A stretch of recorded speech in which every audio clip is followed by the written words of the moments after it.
Just let me know down. Let me know down. Hey, and welcome back to Talk About Our Worlds. I'm SirFelixTheCat, and it's Monday, so we're doing the blender. Lately, we've been doing a lot of video game conversations. That's just seemed to be the whole focus of this channel lately. But in our original statement, we said we are here for everything nerdy. So today I'm going to change it up a little bit, and we're going to talk about some TV shows. Specifically, we're going to get into a little bit of sitcom talk. And sitcoms are something we really don't have these days. They used to be the biggest thing. You would have everybody come home, gather around the TV while they're eating their dinners on their TV trays, and, we'd watch some sitcoms together. But in the age of streaming, that's in the past. Now, if you're going to watch something funny on streaming, you might get a drama that has a little bit of comedy in it, but that's really about it. So today I kind of just wanted to list the 5 greatest sitcoms. Well, at least greatest in my opinion. And so, yeah, let's get into this. All right, so first up we have Parks and Rec. This is a show that was pretty popular. It took a little bit, I would say it took a little bit of time for it to really get going for a lot of people, at least get the attention span of a lot of people. But this is a show that is set in the fictional town of Pawnee, Indiana.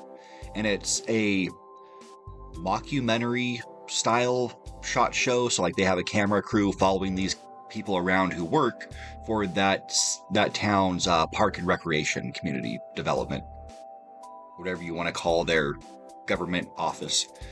And it's very funny. It's actually helped create and boost the career of multiple people, like Chris Pratt. That was where people noticed him. That's what led to him becoming the guy who was for a bit in every single movie that was ever made. You also have Aubrey Plaza, you have Nick Offerman, Adam Scott. All of them got a huge boost in their career thanks to this show. Very significant and very, very funny. So next up we have Scrubs. This is more of a traditional style comedy sitcom where you don't have a crew actively following your characters around. This is more of you're just the fourth wall chilling there watching everything from the distance. You're the fly on the wall. Now this one is a medical comedy, and it is set in Sacred Heart Hospital in Sacramento, California, which I always thought was set in Seattle for some reason. Not sure where I got that from. But Sacred Heart Hospital is a training hospital. So we have these doctors fresh out of college who are coming here to actually learn to be doctors now.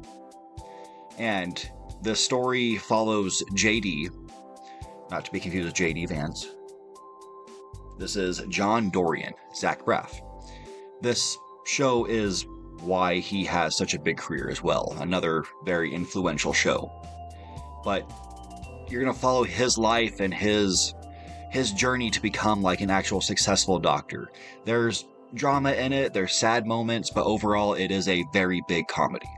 I have nothing else to say about that. It is a great show. Definitely go check it out. And now, staying inside of California, we're going to move to Newport Beach, where we have Arrested Development. This is a show that follows Michael Bluth, who is developing a housing community. And unfortunately, he runs into some financial issues and land issues after he builds the first few model homes. Now, he's also out in the middle of nowhere, which he's out in the desert side of the city. And not much traffic's even by there. He's way off the main road. So in this, he's basically trying to figure out how to get the money together and get his career booming from this community he's trying to develop. Here he has his son, who is played by Michael Cera. Michael Bluth himself is Jason Bateman, which is fantastic. This really helped reinvigorate his career. His mom was played by Jessica Walter, the late Jessica Walter, fantastic actress. She was hilarious in this show. We have a full, just stunning cast. We have Aaliyah Shawkat, we have David Cross, Tony Hale, Will Arnett, Ron Howard, Henry Winkler, Lisa Minnelli. It's and Portia de Rossi, who was fantastic. And I don't believe she acts anymore, but she was hilarious. But this is definitely a show to check out. I believe it was originally on NBC or Fox or something like that, and it got canceled. But Netflix picked it up and did the last couple seasons. The last couple seasons are a little bit different, and I like how they kind of did it. So the last 2 seasons, they're going to take one story, and it's going to last the whole season. And it's really just one small series of events. And first you're going to see it from one character's point of view and what they did through it. Then you're going to see it from another character's point of view and what they did through it. And they go through the whole cast that way. I don't think any show's ever really done that. And it was great. But sadly, the show did get canceled. I'm still waiting to see if there's going to be a 6th season, and that hasn't happened yet. But yeah, check it out on Netflix. All right. And now we're going to move to the East Coast, and we're going to talk about a small little paper company that was based out of Scranton, Pennsylvania. Now we have The Office.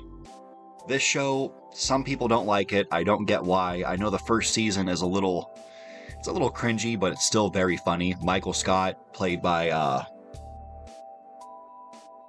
drawing a blank on his name, even though he's great. Steve Carell. Yeah, Steve Carell from The Daily Show. Yeah, so we have Steve Carell playing Michael Scott, and he's the manager of the Scranton branch of Dunder Mifflin, which is, like I said, a paper company. This show is so funny, has a great, sweet love story going on in one side. You have pranks galore. You have a couple love stories, actually. Some come true, some don't. The 2 main ones that really matter in it do come true. Sadly, Michael Scott's love story is kind of sad, but it ends up being happy, which is cool. But anyways, you have a fantastic cast. I already said we have Steve Carell.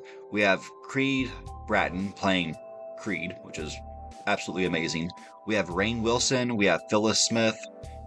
Oh no, wait, that's her actual name? There's no way. Huh, Phyllis plays Phyllis. I never knew that. Yeah, we have Oscar Nunez. We have Angela Kingsley. I didn't realize a lot of these people actually played themselves. We have BJ Novak, who actually helped write for the show. And then we have an actor whose career really got boosted from this show, which is John Krasinski. This show was his first work. It took him from being a waiter, I believe, into being this huge name in Hollywood. He's a fantastic actor, and he's also a great director. He made A Quiet Place, which the first one is a fantastic movie. Second one's all right. I refuse to watch the last one. I don't think it's the same thing. It looked too Hollywood action-y to me. But that's just me. Anyways, you get to see... this is another show that's set where Dunder Mifflin actually has a documentary crew following them around, and it's going to show their lives to everybody about what it's like working an office, essentially. And it's got a bunch of great cold opens where they're doing some stupid stunts. One of my favorites I showed on here, they're doing push-ups because Michael Scott said, hey, I did 25 push-ups and 1 girl push-up. If you guys can do that, you can go home. And so we have Stanley gives it a shot, and he does 26, and he takes off. It's great. It's such a stupid little thing to do, but it is hilarious. It is a great show. I've watched this show once 3 times in 1 year. I've probably seen the whole show 20 plus times in my life. It's one of my favorites. Definitely go check this one out.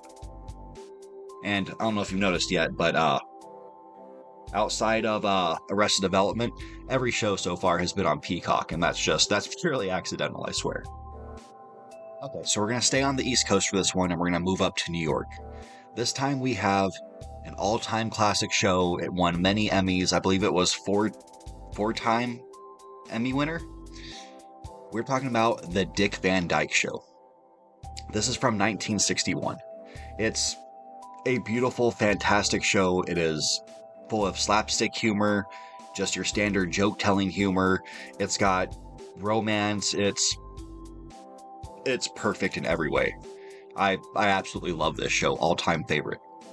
And it stars, as you can tell in the name, stars Dick Van Dyke. He plays Robert Petrie. His wife is Mary Tyler Moore, Laura Petrie. And Robert works as the head writer for the Alan Brady Show, which is your late night show. It's like a sketch comedy show, essentially. And in this office, he works with, let me get their names up, Maury Amsterdam and Rosemary. And together he works with Buddy Sorrell and Sally Rogers, played by Maury Amsterdam and Rosemary. This is a fantastic show. So this was created by actor and director Carl Reiner, which, if you're not sure who he is, go back and watch the first Ocean's 11 movie, the one with, or not the first one, the remake of Ocean's 11, the one with George Clooney and Brad Pitt and all them. I love this show so much. I first found this one when I was living in Colorado. I went to the library and I was able to rent DVDs, and I saw the full series, and I was like, well, I'll just get the first 2 seasons and see what it's like. I went home and I ended up binge watching it. And I was already a big fan of Dick Van Dyke. Grew up watching Chitty Chitty Bang Bang, Mary Poppins, and I had also seen, what is the name of his TV show? Give me one moment. One eternity later. That's right, okay. Diagnosis Murder. That's a completely different, not a really comedy, but it is a great show. Anyways, so watching him, I wanted to see more of him. I wanted to know more of his career, to the point where I actually...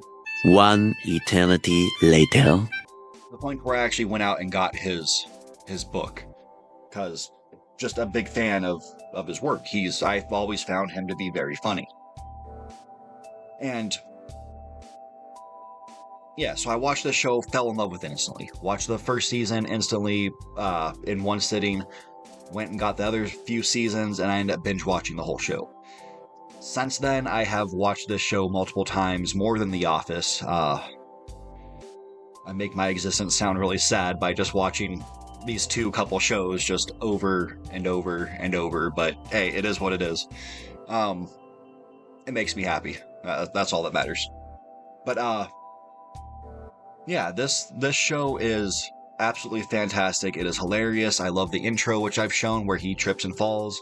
The opening theme song is beautiful. The Dick Van Dyke Show.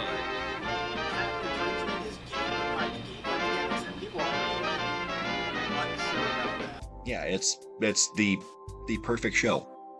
It earned its Emmys, and I don't think anything, at least nothing at the time, could come close. We have some shows that I would say would give it competition. Like me personally, I would say The Office is close to it. I still think Dick Van Dyke Show wins over The Office. Scrubs and Arrested Development and Parks and Rec, they're below the other two, sadly. Sorry to say that. That's probably going to offend people. Parks and Rec is great, even though it came up really early in this list. But yeah, these are some of the greatest shows. I miss having sitcoms. I even miss the days of coming home and my parents putting on Cheers and Jerry Seinfeld. Well, I guess it's called Seinfeld. But yeah, those days were great. It felt like we had more happy family time with each other. And then now you don't have shows that everybody gets together and watch unless it's like some serious drama or some just raunchy reality TV show, which just disgusts me at this point. There's nothing left that's interesting in them. Although I do like the home design shows. That's different. So yeah, do you have any sitcoms that you liked watching? Is there anything that gave you like any of these that brought back some memories of sitting with your family watching sitcoms? Do you just hate sitcoms altogether? Like, let me know down in the comments. And until next time. Take care. Hey, thanks for watching. Give us a like if you enjoyed it, and dislike it if you didn't. Let us know what you think about the channel. And don't forget to subscribe. Tell your mom.